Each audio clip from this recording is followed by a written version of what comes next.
खतरो के खिलाडी. तर good morning मित्रांनो. सकाळ सकाळी निघालेलो मी ऑफिससाठी आणि आज काय पाऊस वगैरे पडत नव्हता, त्यामुळे आज काय वातावरण बरं होतं. ऑफिसकडे चाललोच होतो, पण रस्त्यामध्ये ट्रॅफिक वगैरे लागलं, त्यामुळे आपल्याला थांबावं लागलं. आता कधी हे क्लिअर होतंय काय माहित नाही. ऑफिसच्या खाली गाडी वगैरे लावली पार्किंगमध्ये आणि निघालो ऑफिसमध्ये. ऑफिसमध्ये पोहोचून मी लागलो होतो माझ्या कामाला. त्यानंतर आनंद भाई आले होते. काहीतरी गप्पा गोष्टी सांगत होते. त्याच मी ऐकत होतो आणि मधनंच हसत होते. बघा हलकी स्माईल कसली त्यांची. आणि आमचे हे सर उभं राहून चहा का पितात काय माहित. त्यांना काय बसायचा काय प्रॉब्लेम आहे ते विचारायला लागेल त्यांना.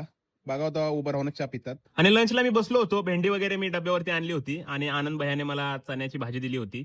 बघा किती खुश आहेत मला देऊन. तर ह्या गोष्टीसाठी मी आनंद भाईला थँक्यू बोलले, तर ते बोलले थँक्यू बोलायची गरज नाही. दोस्तीमध्ये हे चालत राहतं. आणि अभयन मी लंच नंतर वॉकला गेलो होतो. ह्यावेळेस जरा असा आम्ही रूट चेंज केला. सारखं बोललो गार्डनमध्ये जाऊन मजा येत नाही.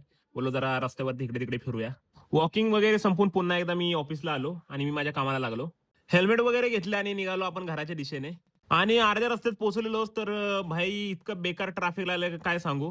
लोक कुठून पण गाड्या घालत होते आणि बरेच दिवस झाले हे ट्रॅफिकचा प्रॉब्लेम येतच आहे. जर तुम्ही कल्याण पनवेल रोडनं जर जात असाल ना, तर तुम्हाला हे प्रॉब्लेम दिसेल.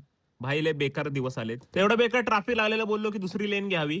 तर तिकडं तर बेकारात अडकलो मी. पुढनं पण जायला आहे ना, मागणं पण जायला आहे ना. मध्येच मी अडकलो. आता कुठून जायचं, कसं जायचं तेच मला काही कळत नव्हतं. आणि आता जावं तर पुढे तर बघतोय तर एकदम बेकार चिखल होता आणि आता मला खतरो के खिलाडी मला वाटलं बनावं लागेल.